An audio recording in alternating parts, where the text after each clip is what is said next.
काय म्हणतात तुम्ही काहीच करू नका ना, फक्त जवळ जा. जवळ गेल्यावर तुमची थंडी जाणार आहे. मग तुम्हाला काही करायचं नाही ना, मग तुम्ही काही करूच नका. तुम्ही काय करा, फक्त पडून या राही उगाच संतांची आहे बाई. फक्त त्या संतांच्या जवळ काय करा, तुम्ही पडून राहा. आता तुम्हाला एक दृष्टांतामध्ये पडून देतो मी. फक्त संतांच्या चरणाजवळ आपण पडून राहायचं. काय लाभ आहे? आई काय ग तुझं चाललंय? सकाळपासून तुझी खटपट चालली, काय करते ग? तो मुलगा विचारतो आईला. तर ती म्हणते काय नाही बाळा, आज आहे ना सण आहे आणि सणानिमित्त काय करणार आहे मी, आज ठरवलंय काय ना पुरणपोळी करायची आणि आज मी पुरणपोळी करून तुला खायला घालणार आहे. तेव्हा तो म्हणतो की काय असतं काही हे पुरणपोळी, गरिबी असते घरी, त्यामुळे कधी पुरणपोळी हा प्रकारच घरी झालेला नसतो. 18-20 दारिद्र्य असतं आणि मग ते काही पोळी हा प्रकारच माहित नसल्यामुळे म्हणते हा म्हणूनच मी आज तुला पोळी करणार आहे आणि तुला खाऊ घालणार आहे. शेजारी ते मैत्रिणीकडे जाऊन थोडंसं पुसणं पासणं गहू गोड डाळ सगळं आणलं आणि आपल्या मुलाला पुरणपोळी खाऊ घालायची या उद्देशाने. ती म्हणायची की असं गरीबाचं लेकरू असं श्रीमंताच्या दारात जर गेलं ना तर लोक काय करतात, त्याची अवहेलना करतात. आलं म्हणतात गरीबाचं काय करतात, आलं इथं सणासुदीचं आमच्या दारात, त्याची अवहेलना करतात. आणि मग असं जर कुणी माझ्या बाळाला बोललं तर ते मला काय सहन होणार नाही. आणि त्याच्यामुळे मी काय ठरवले, आज पुरणपोळी करायचं ठरवले आणि तुला खायला घालवलं ठरवले. मग म्हणलं तर नाही, मग पटपट बघू दे मला कशी काय पुरणपोळी.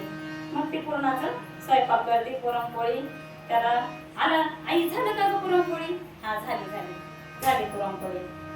पांडुरंगाला नैवेद्य समर्पित कर आणि मी तुला ताट करते, तू जेवायला बस. आणि असं म्हणते ती आणि मुलाला देवाला नैवेद्य समर्पित करते आणि मुलाला जेवायला वाढते. मुलाला जेवायला वाढते. ते पुरणपोळी खाणे त्याला एवढी आवडते पुरणपोळी की तो चांगलं एक खातो, 2 खातो, 3 खातो. आई अजून दे अजून दे, बस म्हटला आता पोट भरलं. त्या दिवशी पुरणपोळी खाली. दुसऱ्या दिवशी ते म्हणायचे की मला पुरणपोळीच दे. आता तिला माहिती होतं आज त्याला पुरणपोळी आवडली म्हणले होतं काय करणार आहे, उद्या पण आपल्याकडे मागणार आहे. मग तिने काय केलं ना, आपलं असं थोडंसं पुरण राखून ठेवलं होतं तर त्याला उद्या दुसऱ्या दिवशी परत पुरणपोळी करून देण्यासाठी. मग तिने काय केलं, परत दुसऱ्या दिवशी पुरणपोळी बनवली आणि त्याला खायला घातली. त्याला पुरणपोळी खायला घातली. दुसऱ्या दिवशी पुरणपोळी खाली. तिसऱ्या दिवशी म्हणायला लागला मला पुरणपोळीच दे. मी काय म्हटलं ते मला पुरणपोळी पाहिजे. कुठून आणणार हो, परिस्थितीच नाही. उष्णपासनं करून ती मी पुरणपोळी मुलासाठी बनवली, ती आणणार कुठून? आणि मग म्हटली जाऊ दे, रोजच्या प्रमाणे आपण स्वयंपाक करू आणि त्याला खायला घालू, चढ लागल्यावर खाईल. असं तिने विचार केला. नेहमीप्रमाणे आपला स्वयंपाक वगैरे केला. त्याला वाटलं नाही, म्हटलं मला नाही खायचं, मला पुरणपोळीच दे. पुरणपोळी दिली तरच मी खाणार. काय करणार? दुसऱ्या दिवशी तो जेवला नाही, ती जेवली नाही. दुसऱ्या दिवशी परत तेच. चौथ्या दिवशी पहिले 2 दिवस तर पुरणपोळी खाली, तिसऱ्या दिवशी जेवला नाही, चौथ्या दिवशी म्हणायचं पुरणपोळीच पाहिजे. बाळ जेवलं नाही, आई जेवली नाही, ती उपाशी. चौथ्या दिवशी पण तिच्या अश्रू आले तिच्या डोळ्यांमध्ये. काय म्हटले, आम्हाला दारिद्र्य, माझ्या मुलाला पुरणपोळी आवडती तर खाऊ घालू शकत नाही असं तिला वाटलं आणि डोळ्यात पाणी आलं. तर तिच्याकडून तिने ते गहू गोड तांदूळ मैत्रिणीकडून आणलं होतं का, ती नेमकी मैत्रिणी तिथं आली. तिने काय ग काय रडते तू? तर म्हणते की अगं काय सांगते, बाळ्यात 2 दिवस झालं जेवलाच नाही. जेवलं नाही, मग त्याला डॉक्टरकडे नाही की म्हटली. म्हणजे नाही ना, डॉक्टरकडे नेलं असतं पण तसा आजार नाही ना त्याला डॉक्टरकडे नेला. आणि मग म्हणते की काय झालं? ते अगं तुझ्याकडून ते सगळं आणलं मी उसनं आणि पुरणपोळी बनवली. तो आता काय म्हणतो मला पुरणपोळीच पाहिजे. तो दुसरं काही खायलाच तयार नाही. मग म्हणते आता काय करायचं? मग म्हणते तू एक काम कर, तू याला पैठणला घेऊन जा नाथ महाराजांकडे. आणि नाथ महाराजांकडे गेलं तर त्यांच्याकडे रोज पुरणपोळी असते. भगवान श्री पांडुरंगाला रोज म्हटले पुरणपोळीचा नैवेद्य असतो. सकाळी संध्याकाळी पुरणपोळी असते तिथे. तू त्याला तिथे घेऊन जा, तिथे त्याला पुरणपोळी खायला मिळेल. म्हणजे खरंच का गं, म्हणजे श्रीमंत त्यांना अनुभव असतो. खरंच का गं, ते ठीक आहे नाथ महाराज माझ्या मुलाला पुरणपोळी. म्हटली हा देतील जातो घेऊन. मग तिने सांगितलं त्याला नाथ महाराजांच्या घरी रोज पुरणपोळी असते, येतो का म्हटले तू? म्हणलं हा पुरणपोळी मिळणार आहे ना, मग मला माझी तयारी, मग मी येणार. गेली त्याला घेऊन नाथ महाराजांच्या इकडं. नाथ महाराज बसलेले असतात, जातात, त्यांचं दर्शन वगैरे घेतात आणि म्हणतात मग ह्याला इथे ठेवायचंय. आई सांगते तुमच्या जवळ ठेवा, राहू द्या तुमच्या जवळ. तर म्हटले चालेल. इथं बरेच साधक लोक राहतात, मुलं आहेत त्याच्या वयाची, मोठी माणसं आहेत सगळे. सकाळी आमच्याकडं परत तेच हरिपाठ असतो, काकडा असतो, गाथापारायण असतं, संध्याकाळी हरिपाठ असतो, दिवसभर असे छान कार्यक्रम असतात. म्हणजे करून जाईन त्याला, राहू द्या म्हटले माझ्याकडं. तर आता त्याने ते ऐकलं. यांनी जे सकाळी काकड्यापासून सुरुवात केली तर रात्री कीर्तनापर्यंत तर सगळं सांगितलं, पण पोळीचं तर कुठं नावच घेतलं नाही. त्याच्या डोक्यात फक्त काय होतं, पोळी पोळी खायला मिळाली पाहिजे. पोळीचं नाव नाही घेतलं. त्याने आईला कोपऱ्यात नेलं. आई तू तर मला इथं पोळी खाण्यासाठी बोलवलं होतं, म्हटली की तुला तिथे गेल्यावर पोळी मिळेल. आणि यांनी तर पुरणपोळीचं नाव पण नाही काढलं. म्हटले मग आता तर तू मी नाही इथं राहणार, मला जायचंय. मग त्यांनी काय केलं, तिथंच हात मुलाचा धरला आणि निघाले. ते नाथ महाराजांनी त्यांना तिथून निघताना पाहिलं. नाथ महाराजांनी त्यांना हात मारले. ओ आई साहेब इकडे या म्हटले. कुठं चालले तुम्ही? तर ते म्हणते जातो आम्ही. म्हणजे का बरं तुम्ही त्याला इथं माझ्याजवळ म्हटले, तुमच्या जवळच राहू द्या त्याला, आणि तुम्ही मग त्याला घेऊन का चालले? आता कोणती आई सांगेल की तो बाकीचं काहीच करणार नाही, फक्त पुरणपोळी खाण्यासाठी राहणार? आणि मग ते म्हटले नाही नाही मी घेऊन जाते. नाही म्हणले तुमचं काहीतरी दोघांची कुतकुत झाली तिकडं कोपऱ्यात, मी पाहिलं म्हटले. आणि तुम्ही काय चालले?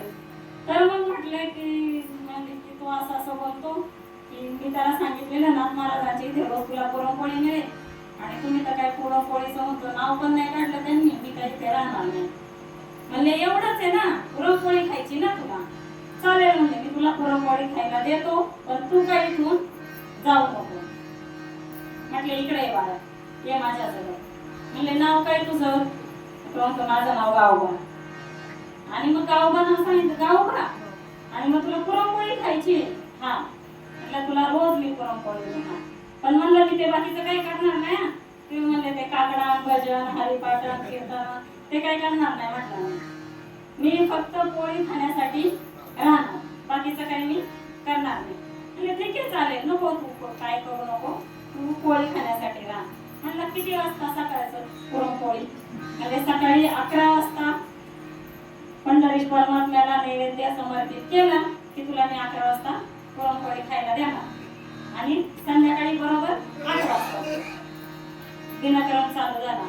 सकाळी 11 वाजता त्यांनी हात मारली, गावबा असे हात मारले का गावबाने जायचं आणि त्यांच्या बाजूला पुरणपोळी खायला बसायचं.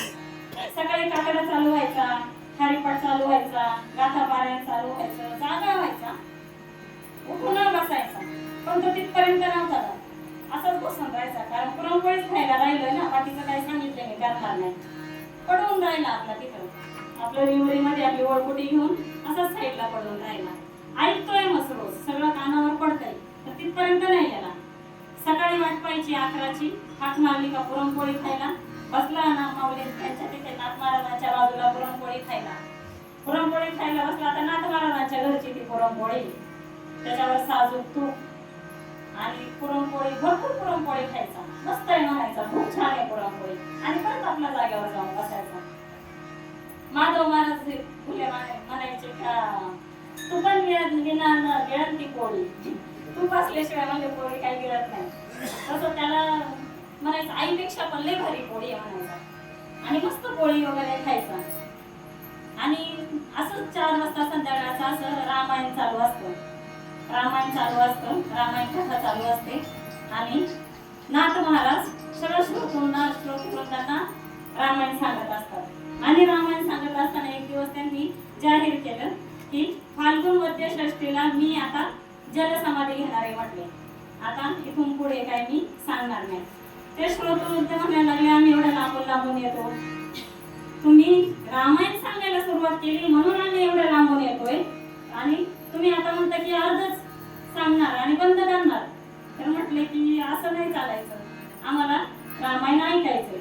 म्हणजे नाही, मी रामरायांना पण असंच वचन दिलं होतं की फाल्गुन वद्य षष्टी पर्यंत मी कथा सांगणार, त्याच्यानंतर मी जलसमाधी घेणार. ते म्हटले तुमचं काय ठरलं होतं ते आम्हाला काय श्रोत, ते काय म्हटले आम्हाला ते काय माहित नाही, आम्हाला रामायण ऐकायचंय.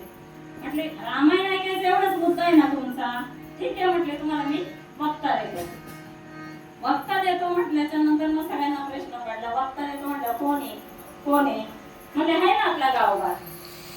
गावबा आहे म्हटल्यावर म्हटले लोक म्हणायला लागले हा फक्त पोळ्या खायच्या कामाचा, कधी हरिपाठाला नाही, कीर्तनाला नाही, भजनाला नाही, काकड्याला नाही, कशालाच नाही, काय फक्त पोळीची वाट बघायचा आणि हा काय कथा सांगणार. म्हटले नाही तुम्ही म्हणताय ना मग तुमच्या समोरच प्रत्यक्ष होऊ द्या. म्हटले ठीक आहे चालेल. दुसऱ्या दिवशी 4 वाजले. 4 वाजल्यावर नाथ महाराजांनी गावबाला हाक मारली. गावबाला 4 वाजता हाक मारले. घड्याळात बघताय 4 वाजले, आज एवढ्या लवकर पोळी. पोळी म्हणले जवळ आला नाथ महाराजांच्या आणि नाथ महाराजांना म्हटलं की आज एवढ्या लवकर पोळी आहे. तेव्हा ते म्हणतात आज पोळी नाही, आज काय पोथी. आणि मग पोथी म्हटल्यावर मग म्हटले की आज तू तिथे व्यासपीठावर जाऊन बसायचं आणि इथून पुढचं भावार्थ रामायण तू सांगायचं. कृपा कटाक्ष त्यांनी नजरेंनी त्यांनी त्याला निहाळलं. त्याने नाथ महाराजांचं दर्शन घेतलं. त्यांनी त्याच्या मस्तकावर हात ठेवला आणि गावा व्यासपीठावर जाऊन बसले. कृपा कटाक्ष